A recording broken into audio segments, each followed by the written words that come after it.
नमस्कार, आप देख रहे हैं हलचल आसपास। सहरसा में सिपाही की पत्नी की हत्या का राज खुल गया है। सिपाही ने अपने भाई से ही पत्नी की हत्या कराई थी। आरोपी भाई ने हत्या से पहले भाभी के साथ रेप किया और फिर उसकी चादर से गला घोंटकर मर्डर कर दिया। उसके शरीर पर दांत से काटा।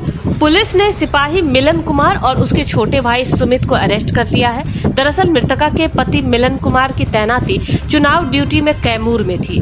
1 जून को मृतका की घर में लाश मिली।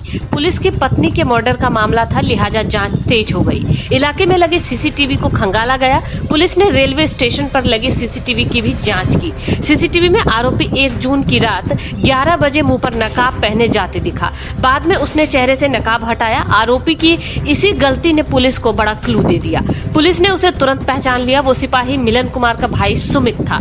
पुलिस ने उसे गिरफ्तार कर लिया है। पूछताछ में उन्होंने बताया कि उसके बड़े भाई मिलन की पत्नी से नहीं बनती थी, इसलिए भाई ने पत्नी की हत्या की प्लानिंग की।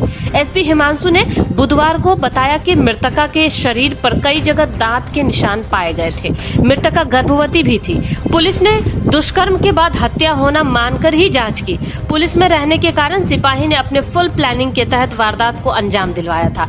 पूरी स्क्रिप्ट लिख दी थी। एसपी ने बताया कि सिपाही मिलन कुमार कैमूर चुनाव ड्यूटी के बीच बीच में सहरसा आता था। 26 को भी वह सहरसा आया था और उसी दिन अपने भाई के साथ अपनी पत्नी की हत्या की साजिश रची। पूछताछ में उन्होंने बताया कि अपनी पत्नी से वह परेशान था, अक्सर लड़ाई झगड़ा होता था। आसपास के लोगों ने भी झगड़े की बात कही। इसी को लेकर सिपाही ने अपने भाई के साथ मिलकर हत्या की साजिश रची। दोनों ने पिछले गेट से अंदर आने और जाने के लिए रास्ता बनाया। घटना में कोई फंसे नहीं, इसके लिए उसने अपने भाई को अपना मोबाइल नवगछिया में ही छोड़कर आने को कहा था।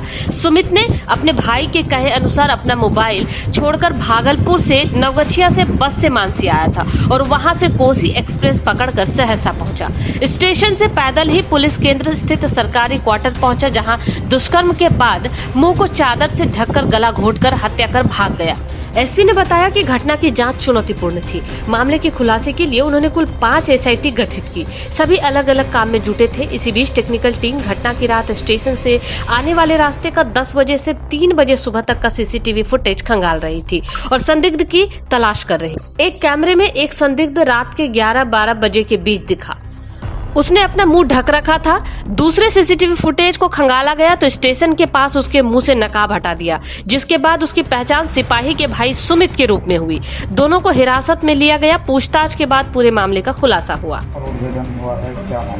दिनांक 1/6/24 को सिपाही मिलन कुमार ने अपनी वाइफ वर्षा कुमारी को बार बार फ़ोन किया। मिलन कुमार उस समय चुनाव ड्यूटी में था कैमूर, और उसने अपनी वाइफ को फ़ोन किया। जब वो फ़ोन नहीं उठाई तो अगल बगल के लोगों को उसने फ़ोन किया कि देखो भाई मेरे घर में कुछ ठीक है कि नहीं।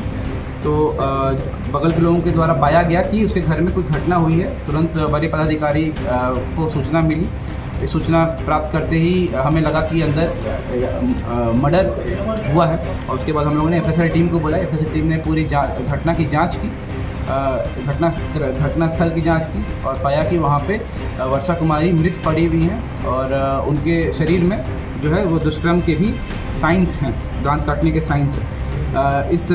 ये गंभीर घटना थी और इसको लेकर तुरंत एक एसआईटी टीम का गठन किया गया। टीम का नेतृत्व एसडीपीओ सदर कर रहे थे एवं अन्य बड़े पदाधिकारी जिलों के इस टीम अलग अलग टीम के अलग अलग काम संभाल रहे थे।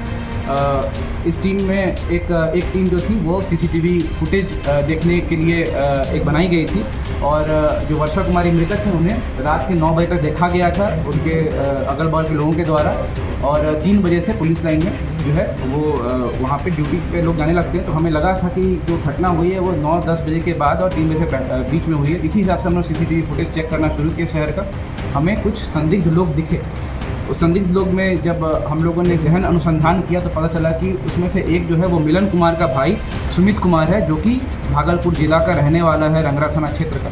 जब मिलन कुमार से यह चीज़ पूछा गया कि आपका भाई सहरसा जिला में रात में क्या कर रहा था, तो फिर उसने इस बात को कन्फेस किया कि उसने ही, क्योंकि घरेलू विवाद काफ़ी ज़्यादा चल रहा था, उसकी वाइफ से उसे हमें शक रहता था कि उसके अवैध संबंध हो सकते हैं। इसी शक पे उसने अपनी वाइफ को का मर्डर करके उसको रेप की तरह दिखाने का एक प्लानिंग रचा और अपने भाई को इस कांड में संलिप्त किया।